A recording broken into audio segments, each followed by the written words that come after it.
Gotcha.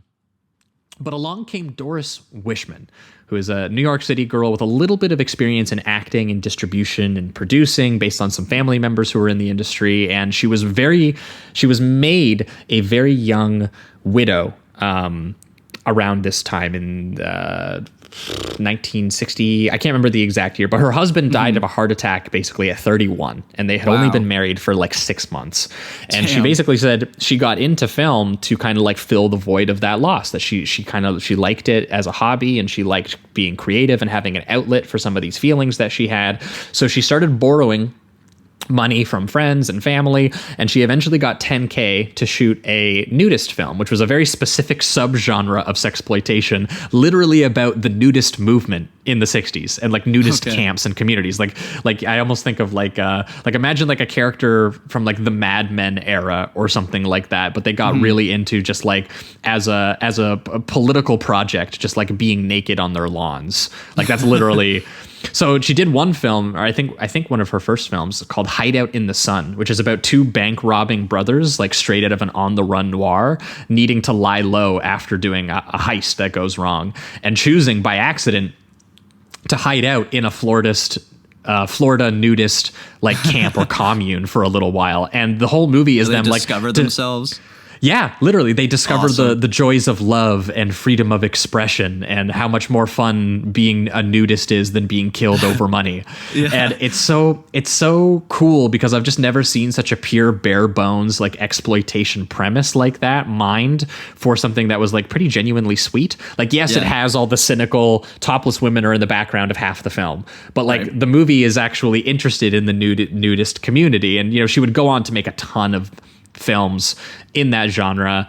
Diary of a Nudist was kind of like one of the lamer ones that I watched, mostly because for some reason that film was about ethical reporting on nudism versus like the actual characters. It's a very strange thing where like one of the girls is like a journalist being like, the papers aren't covering the nudist community fairly. Like that's like the drama of the film. But she's trying to kind of fight for it a little bit, but it just comes off as a little dull in the movie itself. Yeah, I mean, she has a little bit of that John Waters quality, I find, where like, you know, she makes movies about these strange communities or specific personality types that she likes, but she wants to depict them in a way where you get... you know, you do get a sense of their humanity and you get something out of them. Like that was very clearly her desire with those films. And then she would, though, eventually get into what Bad Girls Go to Hell is here, which is what we would call kind of like the roughie, which is where she got more into the ideas of like women being unsafe, women being assaulted, women being objectified. And like that kind of took on that was where her interest lied for a little while. In the 60s, which then you know, like most of her films of that era, they kind of walk the line of like what's commentary here and what is just genuinely being, trying to be entertaining.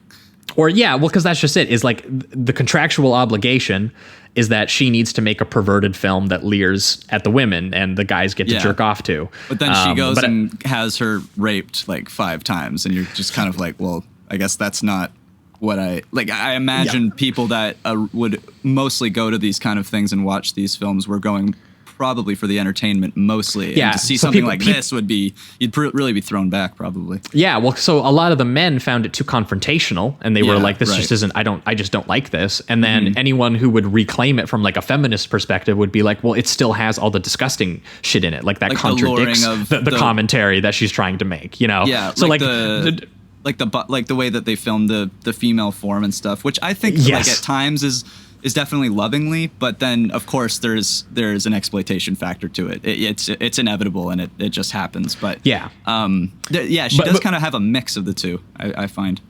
Yeah, but if you can get into her specific headspace, like there is something really cool in that contradiction that she's doing both of these things. That one, you can tell she loves looking at the female body. She loves, the idea of these women just kind of like hanging around their apartments and, you know, kind of like living their life. But at the same time, she wants to show that like these women are in danger doing something as simple as this. Like in one film she did, Indecent Desires, there's this whole aspect of like, it's a lot of the same as this, like it's a girl in her apartments and shots of plants, but then there is like a guy who is like voyeuristically spying on this girl, and he's like a loner and he's a creep, and he starts he creates like a voodoo doll out of her that actually starts like he starts being able to like use it on her and literally use her as like an objectified plaything and everything like that. So like this is where her sensibilities were at the time. Up until kind of like her 70s weirdo era, but we'll talk about that a little bit later with A Night to Dismember. But all of this is in summary to say that Doris Wishman was given very little money to make a movie that financiers could put a hot girl on the poster, promise the male audience that there would be some nudity, and if she could deliver that, they didn't much care what she wrote and what she directed. And as a result, she got to play around and experiment in this genre a lot and figure out ideas and visual ways of tackling voyeurism and abuse and women as mundane objects and playthings for men and the wandering domestic ennui of housewives. Like her signature style involves a lot of apartment melodramas shot in long takes that are borderline incomprehensible with the jump cutting, where it's like they're psychologically fractured to like to show you random things that are in the room that they're thinking about, almost as if the camera like wants to look away but it can't.